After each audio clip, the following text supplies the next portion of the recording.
जय श्री कृष्णा। जगत में हर इंसान को किसी न किसी प्रकार की निर्बलता अवश्य होती है। जैसे कोई अधिक गति से दौड़ नहीं पाता तो कोई अधिक भार नहीं उठा पाता, कोई किसी असाध्य रोग से पीड़ित रहता है तो कोई पढ़े हुए पाठों को याद नहीं रख सकता। ऐसे अनेकों उदाहरण और भी हैं। तो क्या आप किसी ऐसे व्यक्ति को जानते हैं जिसे सब कुछ प्राप्त हो और हम जीवन की उस एक निर्बलता को जीवन का केंद्र मानकर जीते हैं? इस कारणवश हृदय में दुख और असंतोष ही रहता है सदा। निर्बलता मनुष्य को जन्म से अथवा किसी संजोग से प्राप्त होती है, परंतु उस निर्बलता को मनुष्य का मन अपनी मर्यादा बना लेता है। किंतु कुछ व्यक्ति ऐसे भी होते हैं जो अपने पुरुषार्थ और श्रम से उस निर्बलता को परास्त कर देते हैं।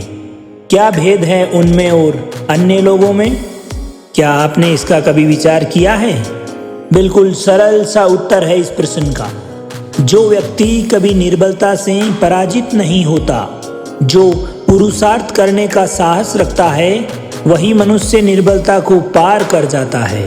अर्थात निर्बलता अवश्य ईश्वर देता है, किंतु मर्यादा मनुष्य का मन ही निर्मित करता है। स्वयं विचार कीजिएगा। भविष्य का दूसरा नाम है संघर्ष। हृदय में आज कोई इच्छा उत्पन्न होती है और इच्छा पूर्ण नहीं हो पाती तो हृदय भविष्य की योजना बनाता है। भविष्य में इच्छा पूर्ण होगी ऐसी कल्पना करता है। किंतु जीवन ना तो अतीत में है और ना ही भविष्य में। जीवन तो इसी क्षण का नाम है, अर्थात इसी क्षण का अनुभव ही जीवन का सच्चा अनुभव है। किंतु हम ये सब जानते हुए भी जीवन का ये इतना सा सत्य जान नहीं पाते। या तो हम अपने अतीत के बीते हुए पलों को घेर कर बैठे रहते हैं, या फिर आने वाले समय के लिए हम योजनाएं बनाते रहते हैं और जीवन बीत जाता है। दोस्तों, एक सत्य अगर हम हृदय में उतार लें कि ना तो हम भविष्य देख सकते हैं और ना भविष्य निर्मित कर सकते हैं, हम तो केवल धैर्य और साहस के साथ भविष्य को आलिंगन दे सकते हैं, स्वागत कर सकते हैं भविष्य का। तो क्या जीवन का हर पल जीवन से नहीं भर जाएगा? आप स्वयं विचार कीजिए। ज्ञान की प्राप्ति सदा ही समर्पण से होती है, इस बात को हम सब जानते हैं। किंतु समर्पण का वास्तविक महत्व क्या है? क्या हमने कभी विचार किया? मनुष्य का मन सदा ही ज्ञान प्राप्ति में विभिन्न बाधाओं को उत्पन्न करता है। कभी अपने आप को किसी अन्य विद्यार्थी से ईर्ष्या उत्पन्न हो जाती है, कभी पढ़ाए हुए पाठों पर संदेह उत्पन्न होता है और कभी गुरु द्वारा दिया गया दंड हमारे मन को अहंकार से भर देता है। बताओ नहीं, क्या ऐसा नहीं होता? न जाने कैसे कैसे विचार मन को सदैव भटकाते रहते हैं और मन की इसी अयोग्य स्थिति के कारण हम ज्ञान प्राप्त नहीं कर पाते। मन की योग्य स्थिति केवल और केवल समर्पण भाव से उत्पन्न होती है। समर्पण मनुष्य के अहंकार का नाश करता है।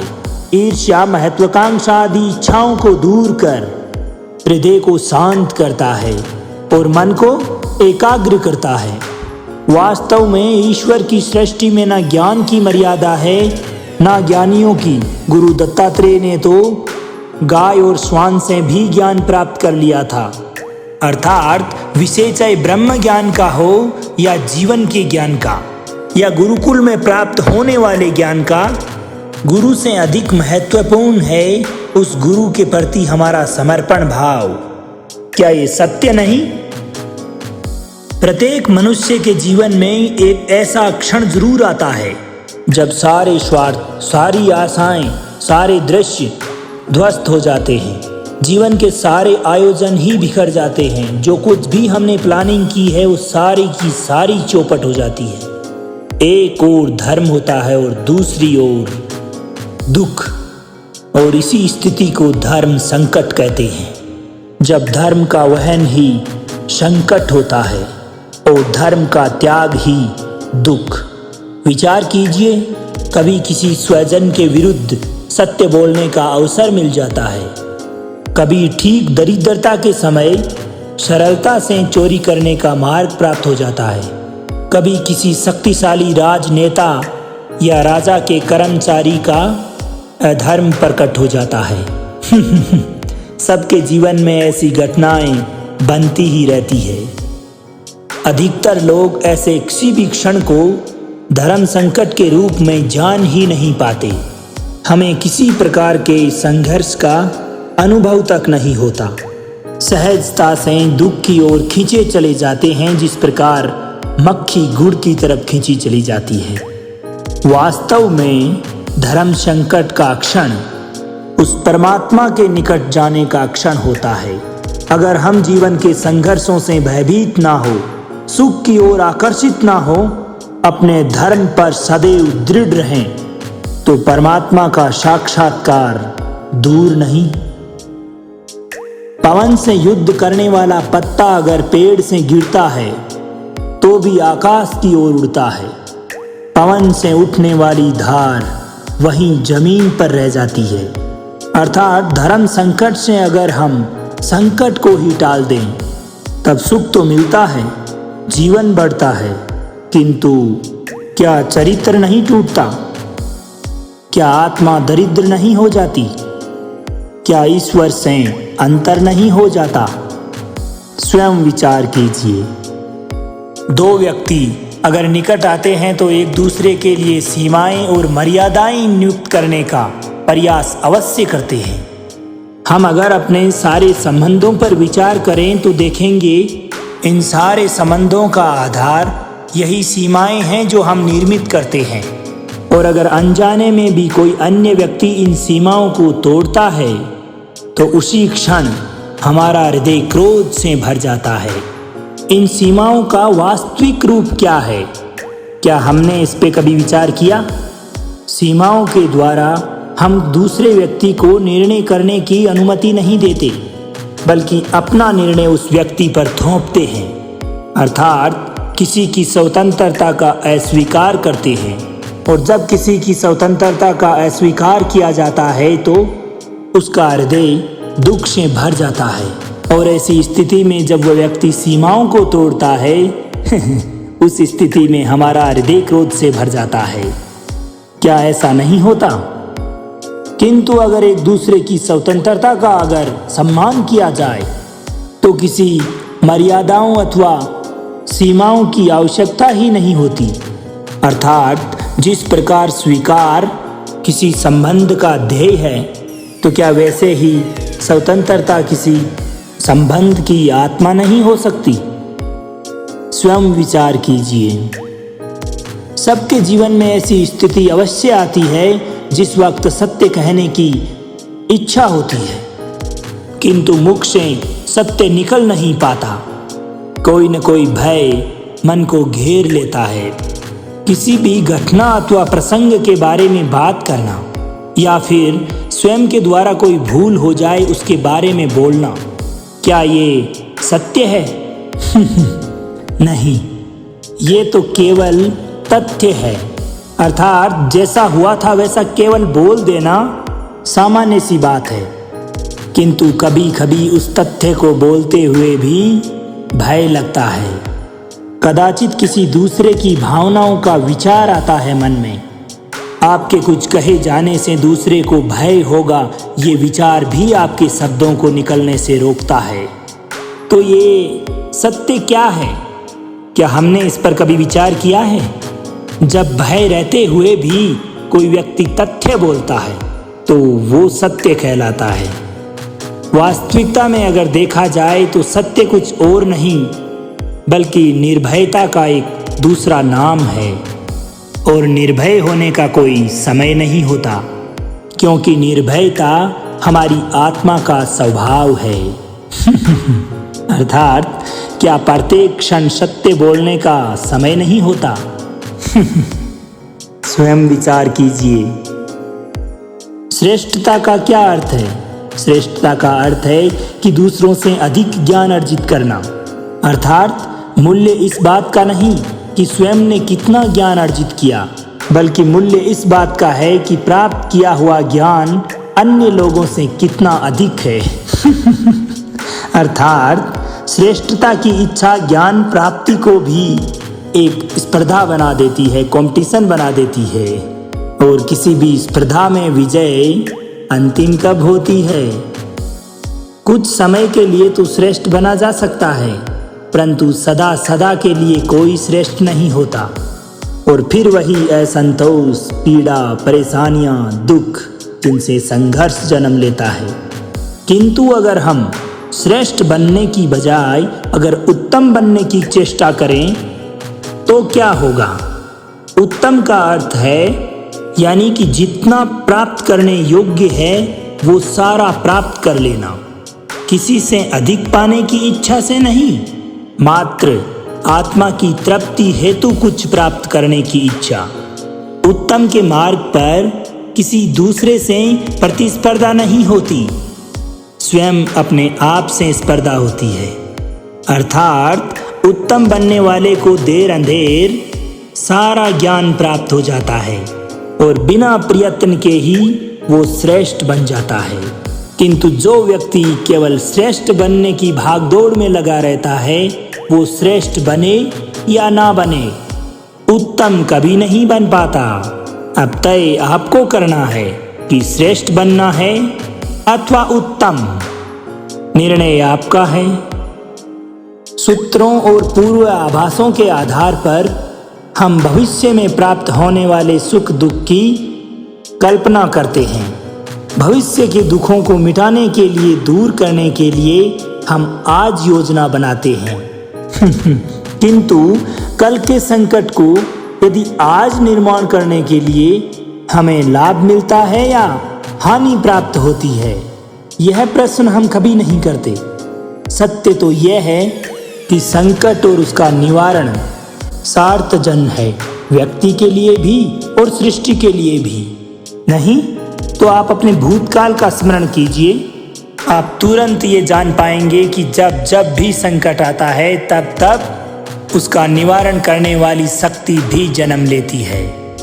बस यही तो जगत का चलन है। वस्तुतः संकट ही शक्ति के जन्म का कारण है। प्रत्येक व्यक्ति जब संकट से निकलता है तो एक पद आगे बढ़ा होता है, अधिक चमकता है, आत्मविश्वास से अधिक भरा होता है, ना कि अपने लिए अपितु विश्व के लिए भी। क्या ये सत्य नहीं?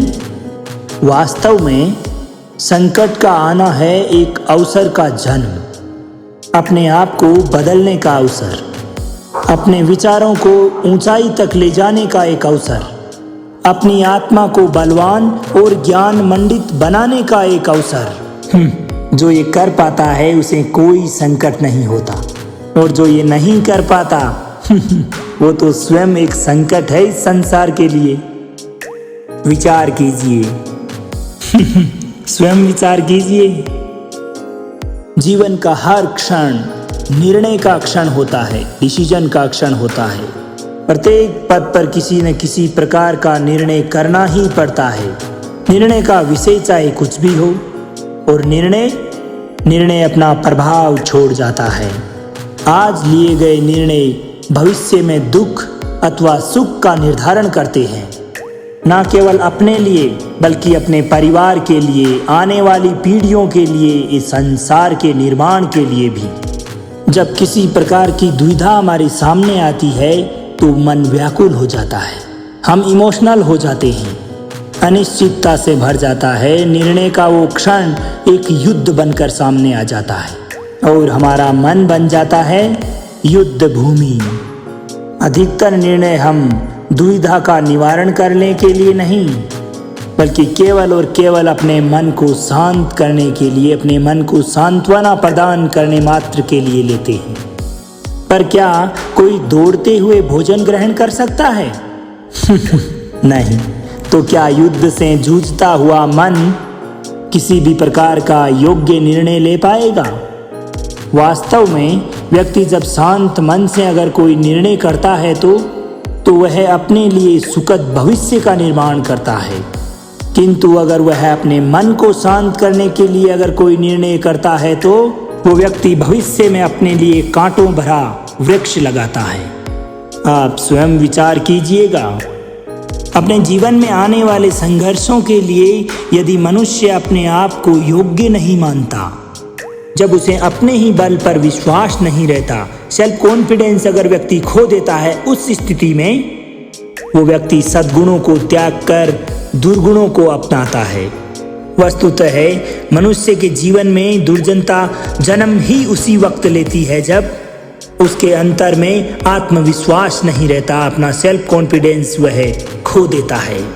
ये आत्मविश्वास ही है जो आपकी अच्छाई को धारण करता है। अब आत्मविश्वास की बात आती है तो यह आत्मविश्वास है क्या?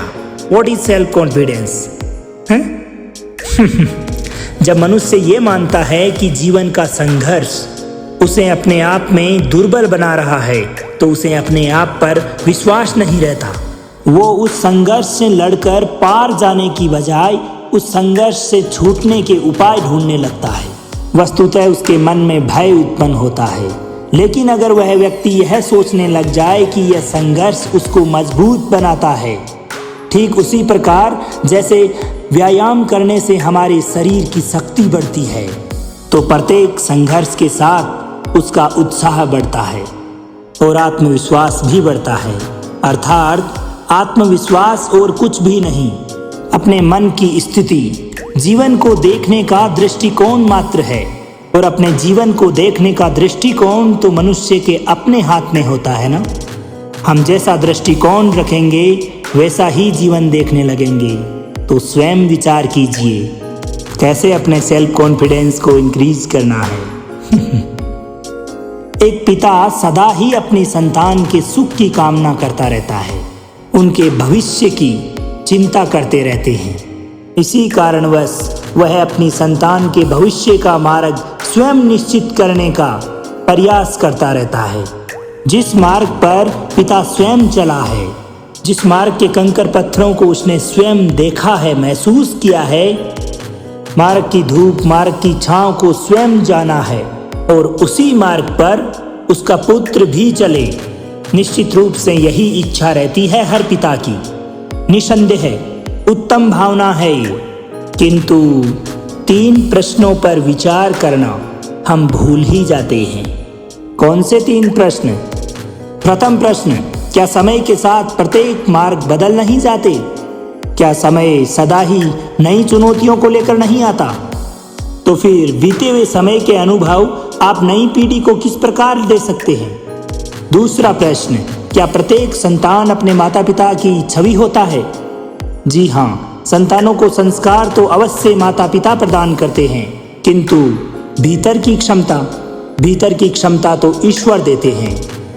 तो जिस मार्ग पर पिता को सफलता मिली है, विश्वास है कि उसी मार्ग पर उसकी संतानों को सफलता और सुख की प्राप्ति होगी। तीसरा प्रश्न, क्या जीवन के संघर्ष और चुनौतियां लाभकारी सिद्ध नहीं होती? क्या प्रत्येक नया प्रश्न एक नए उत्तर का द्वार नहीं खोलता? तो फिर संतानों को नए नए प्रश्नों, संघर्षों और चुनौतियों से दूर रखना, यह उनके लिए लाभ करना कहलाएगा या हानि पहुंचाना? अर्थात जिस प्रकार संतान के भविष्य का निर्माण करने की बजाय उसके चरित्र का निर्माण करना श्रेष्ठ है, वैसे ही अपनी संतानों का जीवन निश्चित करने की बजाय उन्हें नए संघर्षों के साथ जूझने का मनोबल व ज्ञान प्रदान करना अधिक लाभदायक नहीं सिद्ध होगा। स्वयं विचार कीजिए, मनुष्य की सबसे बड़ी दुर्बलता क्या होती है? सोचिए। धन, प्रेम, अहंकार। मनुष्य की सबसे बड़ी दुर्बलता होती है उसके रहस्य, उसके जीवन के सीक्रेट्स। चाहे आप कितने ही शक्तिशाली क्यों न हो, कितने ही प्रबल क्यों न हो, परंतु उसके रहस्य उसके नाश की चाबी होती है। इसलिए जीवन में अगर प्रबल रहना है, शक्तिशाली रहना है, सामर्थ्यवान रहना है, तो अपने रहस्यों को किसी के साथ भी साझा ना करें, किसी को भी ना बताएं, ना ही मित्र को और ना शत्रु को, क्योंकि समय बदलते समय नहीं लगता। तो कब कौन मित्र शत्रु हो जाए इसका कोई अंदाजा नहीं लगाया जा सकता। विभीषण को रावण के अमृत कुंड का ज्ञात था, यानी कि विभीषण को ये पता था कि रावण की नाभि में अमृत कुंड है और उस अमृत कुंड पे अगर प्रहार किया जाए तो रावण को अवश्य मारा जा सकता है। और यही बात वो प्रभु राम के साथ साझा करते हैं और भगवान श्री राम इसी वजह से रावण का वध करने में सक्षम हो पाते हैं। इसलिए उचित यही है कि आप अपने रहस्य को स्वयं तक ही सीमित रखें।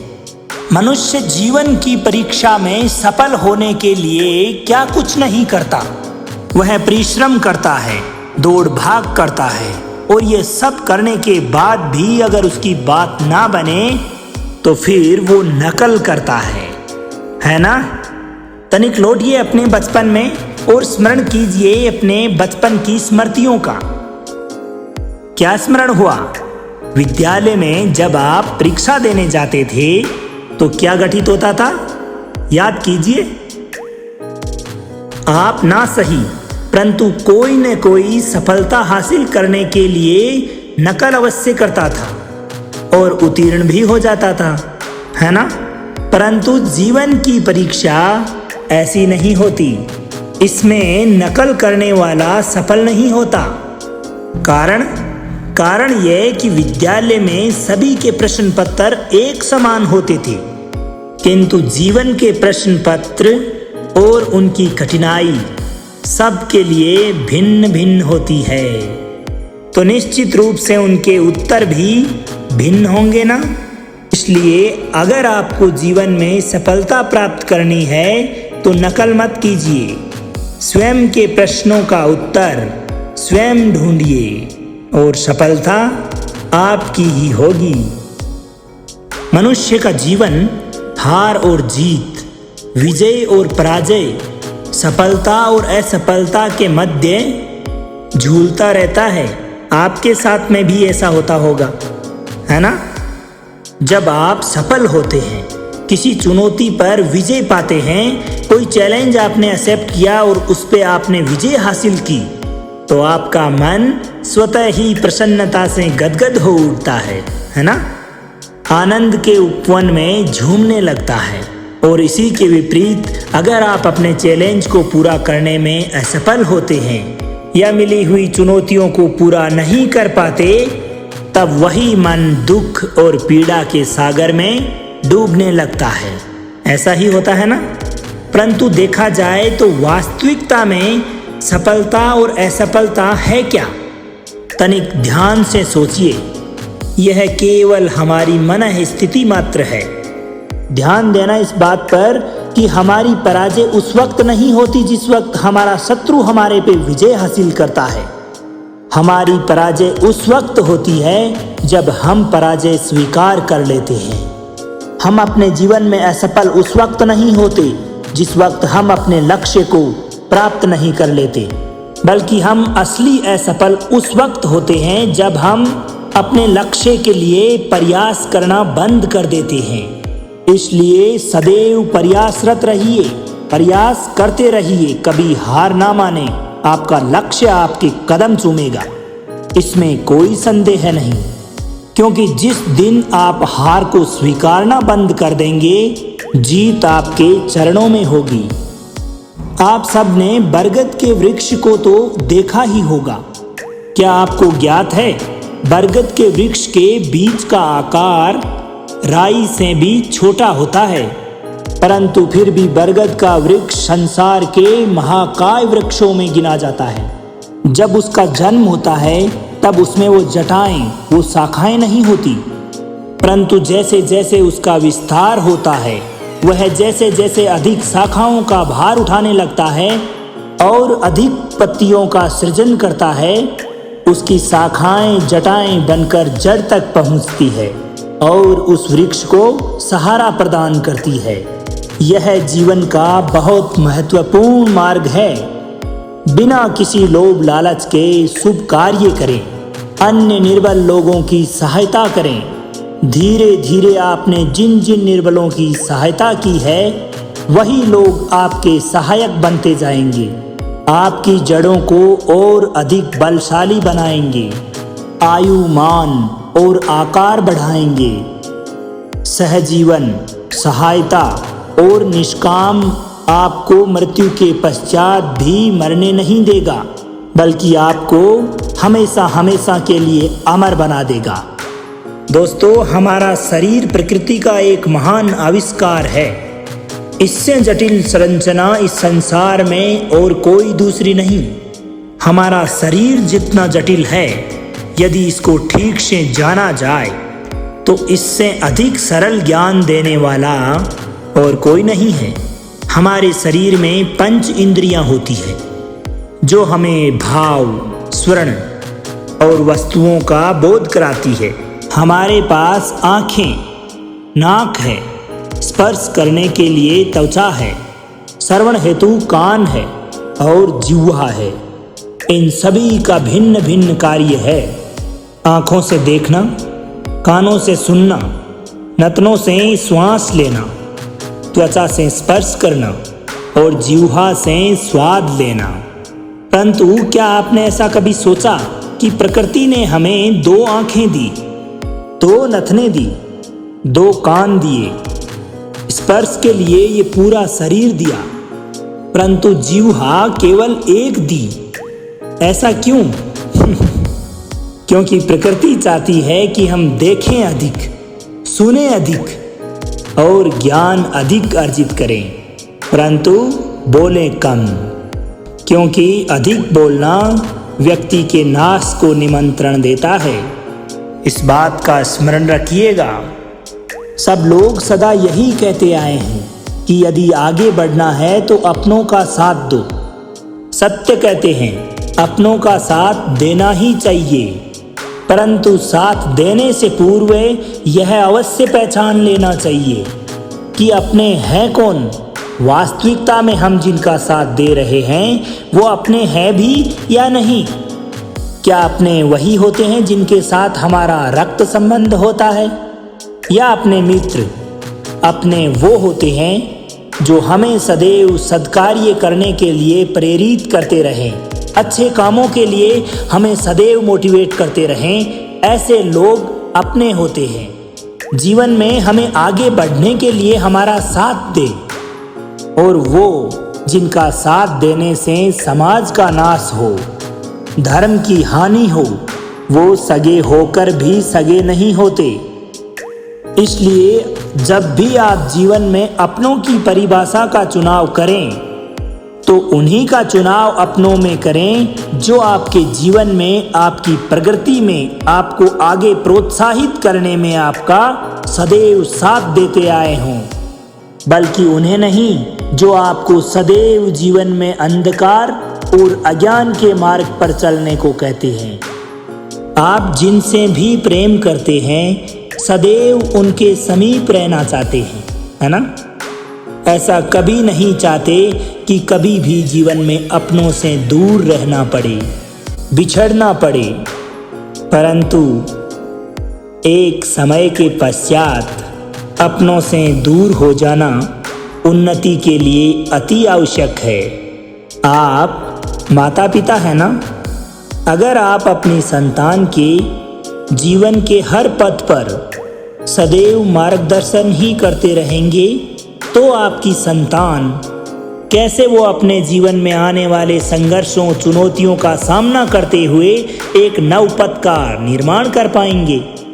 मार्ग के कांटों से अपने आप को बचाना कैसे सीख पाएंगे?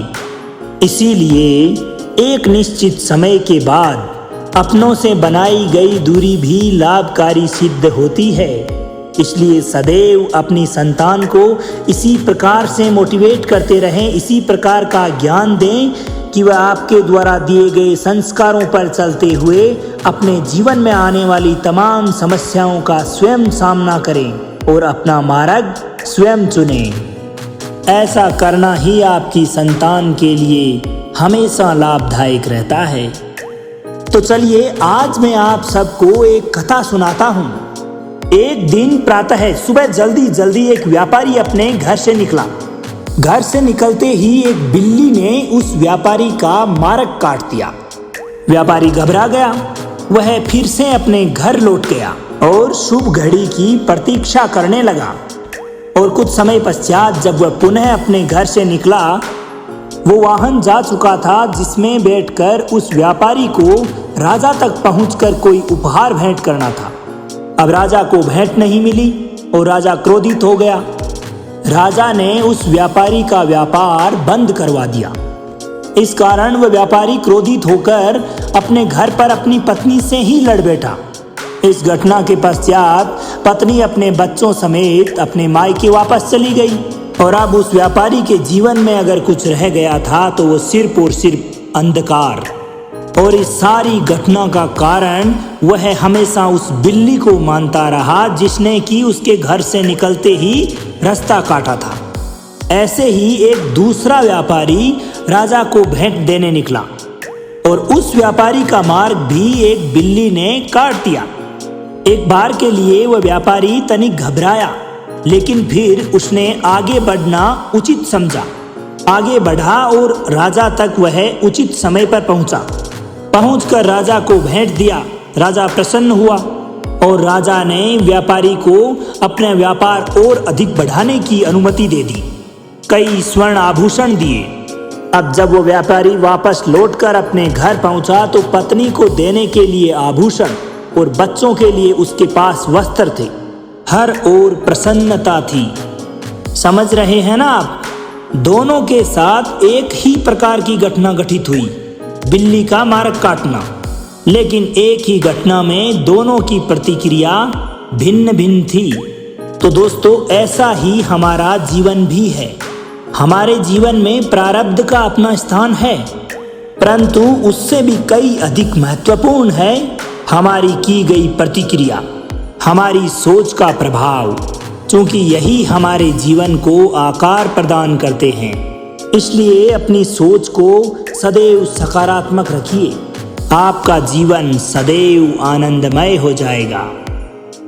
हम सभी मनुष्य अपने जीवन में सदैव कोई न कोई कार्य करते रहते हैं। अब कार्य करते हैं तो थकान की अनुभूति भी होती है, और अगर थकान ना उतरे तो आगे कार्य करने का मन नहीं होता। हम आशा करते हैं कि कदाचित एक दिवस में 24 की बजाय 26 घंटे होते तो आराम करने के लिए हमें और अधिक समय मिल जाता। हमें ऐसा अनुभव होता है कि हम बहुत अधिक कार्य कर रहे हैं, होता है ना? परंतु क्या आप लोगों ने सोचा कि जो लोग इस संसार में सफल हैं, उनके जीवन में भी सफल होने के लिए एक दिन में वही 24 घंटे थे जिनमें उन्होंने सफलता को हासिल किया। तो फिर भी वो सफल क्यों और हम असफल क्यों? इसका एक छोटा सा रहस्य है। वो उस कार्य का चयन करते हैं जो उन्हें प्रिय है, जिस कार्य को करने में उन्हें आनंद आता है। उन्हें यह लगता ही नहीं कि वह कोई कार्य कर रहे हैं। उन्हें बस यही अनुभूति होती रहती है कि वो सदैव प्रतिपल आनंद मना रहे हैं। और जब आप आनंद मनाते हो तो थकावट कैसी? इसलिए यदि आप जीवन में कोई भी कार्य करें तो वो आपके मन को भाना चाहिए, अथवा आप जो भी कार्य कर रहे हैं उसको आपके मन को भा जाने दो, और फिर देखो सफलता आपको मिलेगी। कभी सोचा है हमारे जीवन के बारे में? हमारा जीवन भी उस रेत के घड़े के समान है। जो रेत नीचे गिर चुकी है वो हमारा अतीत है, जो अब भी ऊपर है वह हमारा आने वाला भविष्य है, और वर्तमान यह संकुचित स्थल है जहां से धीरे धीरे करके रेत गिर रही है। अर्थात हमारे पास जीने के लिए बस यही एक क्षण है। अब उस क्षण का उपयोग किस प्रकार करना है यह हम पर निर्भर करता है। जो बीत चुका है उसका दुख मनाना है, या जो कुछ भी भविष्य में होने वाला है उसके लिए क्रोधित होना है। सब कुछ करने के लिए बस यही एक क्षण है, और अगर जीवन में प्रसन्न रहना है तो उसके लिए भी बस यही एक क्षण है। और इसी प्रकार प्रतीक्षा करते रहोगे तो यह क्षण भी एक दिन भूतकाल में बदल जाएगा, इसलिए सदैव आनंद के लिए, परोपकार के लिए प्रतीक्षा ना कीजिए। आपके पास जो पल है उनका भरपूर सदुपयोग कीजिए, क्योंकि इस घड़ी को पलटकर आप समय अवश्य गिन सकते हैं, परंतु अपना बीता हुआ समय आप वापस नहीं लौटा पाएंगे। मनुष्य भी बड़ा विचित्र प्राणी है।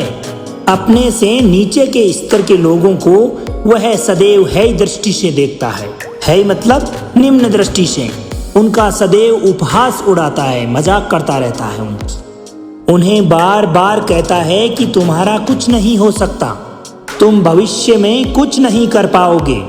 जब मनुष्य के पास धन संपत्ति मान सम्मान होता है तो वह दूसरों का सम्मान नहीं करता, परंतु उस समय वह एक बात भूल जाता है कि उससे भी अधिक शक्तिशाली कोई और भी अस्तित्व में है, और वो है समय। Time is the most powerful in the world. Time, समय, काल की बराबरी कोई नहीं कर सकता। काल अपना चक्र कब बदलेगा यह कोई नहीं जानता। समय अपनी करवट कब लेगा यह कोई नहीं जानता। दोस्तों, कोयला भी समय के साथ साथ हीरे में परिवर्तित हो जाता है। इसलिए जीवन में कभी भी कैसे भी हालात में किसी का उपहास नहीं उड़ाना चाहिए। क्या पता काल कौन सा करवट बदले और आज हम जिनका उपहास उड़ा रहे हैं कल उन्हीं के उपहास का पात्र बन जाएं। कर्म, अभिमान और अहंकार, ये तीनों सुनने में एक जैसे लगते हैं, परंतु तीनों का अर्थ भिन्न होता है और परिणाम भी। इन तीनों का ही प्रारंभ प्रेम से होता है, स्वयं से प्रेम। पर ये सब हमारे मन में गर्व को जन्म देता है और सफलता अभिमान जगाती है। यहाँ तक ठीक है, परंतु जब ये भावना अहंकार बन जाती है तब वह एक समस्या बन जाती है, क्योंकि सबसे बुरा अंत एक अहंकारी का ही होता है। परंतु मनुष्य के लिए पहेली यही है कि यह पहचान कैसे की जाए कि अभी अहंकार जग गया है और उसका दमन आवश्यक हो गया है। इसका उत्तर मैं नहीं, आपका मन देगा। जब तक आप स्वयं से प्रसन्न हैं, जब से आप अपने आप से ऊपर उठने का प्रयास कर रहे हैं, तब तक ठीक है। परंतु जब आपके मन में दूसरों को नीचा दिखाने का भाव आ जाए, उसी वक्त सावधान हो जाइएगा, क्योंकि यही अहंकार है जो वास्तविकता में आपको हीन कर रहा है। चलो आज मैं आपको एक कहानी सुनाता हूँ। एक दिन गोकुल में दो व्यापारी आए। एक व्यापारी शहद का व्यापारी था। बड़ा मीठा शहद था उसके पास, परंतु वह गोकुल में लंबे समय तक टिक नहीं पाया। उसको व्यापार में हानि हुई और वह शीघ्र ही व्यापार छोड़कर गोकुल से चला गया। और दूसरा व्यापारी जो था वह मिर्च का था।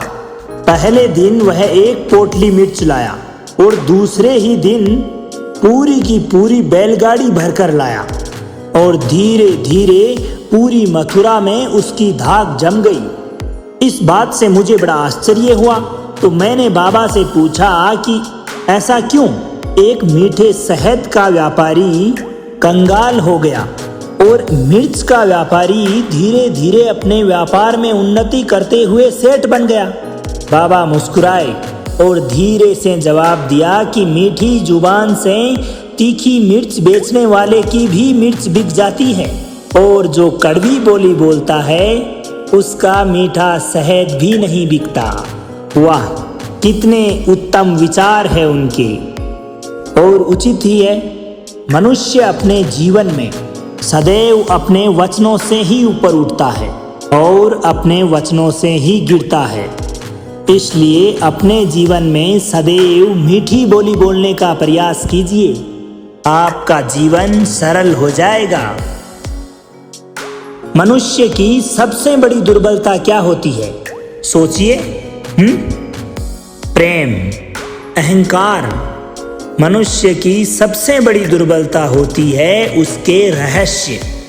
चाहे आप कितने भी शक्तिशाली क्यों न हो, कितने भी प्रबल क्यों न हो, परंतु उसके रहस्य उसके नाश की चाबी होती है। इसलिए प्रबल रहना है, शक्तिशाली रहना है, सामर्थ्यवान रहना है, तो अपने रहस्यों को किसी को भी ना बताएं, ना मित्र को और ना ही शत्रु को, क्योंकि समय के साथ कब कौन मित्र शत्रु हो जाए ऐसा कहना संभव नहीं। विभीषण को रावण के अमृत कुंड का पता था, इसी कारण वह जब राम के साथ मिल गया तो वही अमृत कुंड की सूचना उन्हें भगवान श्री राम को दी, और उसी रहस्य को जानने के पश्चात प्रभु श्री राम ने रावण का वध किया। इसलिए कोई भी रहस्य हो कभी भी किसी के साथ साझा ना करें। रहस्य ही आपकी बर्बादी की एक मुख्य चाबी होती है। दोस्तों, युवावस्था भी हमारे जीवन का कितना सुंदर काल होता है ना। बाहों में बल, मन में कुछ बड़ा कर जाने की चाह, आंखों में भविष्य के सुंदर और कोमल सपने, और इसी अवस्था में मनुष्य के भीतर पनपता है प्रेम। किसी को देखकर उसके प्रति मन मोहित हो जाता है और उसके पश्चात मनुष्य अपना सब कुछ उस पर न्यौछावर करने को तैयार हो जाता है। फिर प्रेम की परिणति होती है विवाह में। क्यों? सबको अपने जीवन के खट्टे मीठे स्मरण आए ना, परंतु यहीं से अधिकतर माता पिता और संतान के मध्य विचारों का विरोध शुरू हो जाता है। संतान को लगता है कि उसके द्वारा चुना गया जीवन साथी ही उसके लिए श्रेष्ठ है, और माता पिता को लगता है कि संतान अनजाने में भूल कर रही है। संतान का तर्क होता है कि उसे विवाह किससे करना है, यह अधिकार उसी का है, और माता पिता का तर्क यह होता है कि अब भी जीवन साथी का चुनाव करने की समझ संतान में है ही नहीं।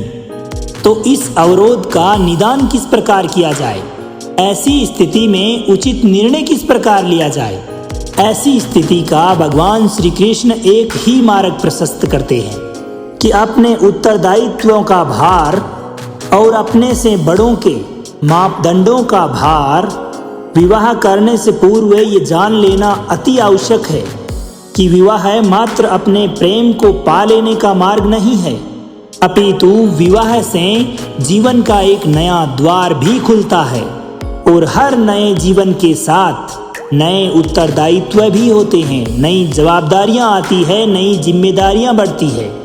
और अगर इन उत्तरदायित्वों को ध्यान में रखते हुए समझते हुए निर्णय लिया जाए तो विश्वास कीजिए आपका दाम्पत्य जीवन खुशियों से भरा रहेगा, और आपको जीवन में कभी भी यह पछतावा नहीं होगा, रिग्रेट फील नहीं होगा कि आपने कोई अनुचित निर्णय लिया था। सागर का जल जब वाष्प बनकर उड़ता है तब हमें दिखाई नहीं देता। मेघ उस जल को अपने भीतर समा लेते हैं, लंबी यात्रा करते हैं, प्रयास करते हैं कि वो जल सदैव उनके भीतर ही छिपा रहे, परंतु जब वायु का वेग उन्हें उड़ाकर किसी बड़े पर्वत से ले जाकर टकरा देता है तब उन मेघों को बरसना ही पड़ता है, क्योंकि यही नियति है, इसी का नाम प्रकृति है। क्योंकि जल को अंततः सागर में जाकर मिलना ही है। ठीक ऐसा ही हमारे साथ भी होता है। हम सत्य को अपने मन के मेघों में चाहे जितना छुपाने की कोशिश करें, परंतु समय की आंधी उसे वास्तविकता के पर्वत से ले जाकर टकरा कर हमारे समक्ष ले ही आती है। जिस भय अथवा डर के कारण आप उस सत्य को सामने नहीं लाना चाहते, एक दिन वही डर, वही भय आपके सामने साक्षात आकर खड़ा हो जाता है, और उस स्थिति में फिर हम लाचार हो जाते हैं, क्योंकि हमने उस भय से सामना करने की तैयारी नहीं की होती है। इसलिए दोस्तों, सत्य से कभी भागे नहीं, उसका डटकर मुकाबला करें, उसे छिपाएं भी नहीं, उसका स्वीकार करें। ऐसा करने पर आप भविष्य में उत्पन्न होने वाली बड़ी विपत्ति से बच जाएंगे। कभी कभी आप सभी के जीवन में एक ऐसी विचित्र समस्या अवश्य आती है कि शक्तिशाली के समक्ष मौन हो जाना। जब भी कोई आपसे अधिक शक्तिशाली आपके समक्ष होता है तो आप अपने आप को मौन कर लेते हैं, क्योंकि उस समय उस शक्तिशाली से विवाद करने से बचने के कारण आप मौन रह जाते हैं। मान लिया कि ऐसा करने से आप एक विवाद से तो बच जाते हैं, एक संघर्ष से अपने आप को बचा लेते हैं, परंतु ऐसा बचाव उसी समय एक बड़े संघर्ष को जन्म दे देता है। अब आप पूछोगे कैसे? क्योंकि ऐसी स्थिति में हमारा मौन रह जाना अनजाने में उसका समर्थन बन जाता है। उसको ये लगने लगता है कि यह मेरा सपोर्ट कर रहा है, मैं जो भी कार्य कर रहा हूँ इसके लिए यह व्यक्ति अपनी मौन की चुप्पी के साथ यह मेरा समर्थन कर रहा है, और उसे अपने कार्य को करने में और अधिक बढ़ावा मिलता है, और इस प्रकार वह अपने आप को और अधिक शक्तिशाली महसूस करता है। और यहीं से इसी समय से ही हमारा दमन शुरू हो जाता है। एक के बाद एक हम निरंतर अन्याय में सम्मिलित होते चले जाते हैं। तो अब इसका तोड़ क्या है? इस बात को जानने के लिए यह जानना अति आवश्यक है कि वह कौन सी बात है जो आपको उसका विरोध करने से रोकती है। ये उस सामने वाले की शक्ति नहीं है जो आपको रोकती है, ये आपके मन के भीतर छिपा आपका भय है जो आपको उसका विरोध करने से रोकता है। आपका डर ही उसका मनोबल बढ़ाता है, और ये आपका डर ही है जो कि आपको उसके सामने संघर्ष करने के लिए कमजोर महसूस करवाता है। हाँ, कभी कभी भय आपकी सुरक्षा अवश्य कर सकता है, परंतु साथ साथ यह भी जानना जरूरी है कि यह भय ही है जो आपको मौन रख रहा है। इसलिए अपने मन से भय का त्याग कर दें, इस भय को अपने मन से बाहर निकाल दें और खुलकर अनैति का, अन्याय का, अधर्म का पूर्ण रूप से विरोध कीजिए, और फिर देखिएगा आपका मन कितना मुक्त और हल्का महसूस करता है। तो दोस्तों, ये थे भगवान श्री कृष्ण के श्रीमुख से निकले हुए वो अनमोल रतन जो कि आप तक पहुँचे हैं। आप बड़े भाग्यशाली हैं जो आपने भगवान श्री कृष्ण के ये अनमोल अपने जीवन में सुने हैं, और इनको अगर आप अपने जीवन में अपनाते हैं, इनका निरंतर अभ्यास करते हैं और अपने जीवन में लागू करते हैं, तो ऐसी कोई भी वस्तु अथवा कोई भी ऐसा लक्ष्य नहीं जिसको कि आप प्राप्त ना कर सके। तो दोस्तों, अब अपने मित्र सांवर चौधरी को आज्ञा दीजिए। मिलते हैं ऐसे ही किसी और ज्ञानवर्धक वीडियो के साथ। तब तक के लिए खुश रहिए, हंसते रहिए, मुस्कुराते रहिए, जीवन में आगे बढ़ते रहिए और प्रेम से बोलिए श्री राधे राधे।